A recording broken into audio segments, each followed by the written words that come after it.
আজ ২৭শে নভেম্বর ২০২৪, হালকা শীতের আমেজ মাখা সাত সকালের কৃষ্ণনগরে আমি আপনাদের সঙ্গে রয়েছি কৃষ্ণনগর পোস্ট অফিস মোড়ে।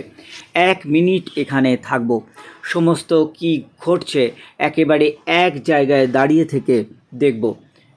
এই কৃষ্ণনগর পোস্ট অফিস মোড় একেবারে কৃষ্ণনগরের মাঝখানে অবস্থিত বলতে পারেন, এবং এই পোস্ট অফিস মোড় সবসময় খুবই কর্মচঞ্চলতা ও ব্যস্ততা ভরা থাকে, কিন্তু একেবারে সকালবেলায় দেখুন কতটা শান্ত রয়েছে কৃষ্ণনগর পোস্ট অফিস মোড়।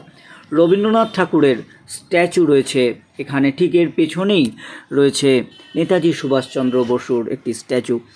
এই যেখানে ক্লক টাওয়ারটি হয়েছে তার নিচে কিন্তু একটি বড়সড় ইদারা ছিল ব্রিটিশ যুগের জল সরবরাহের জন্য।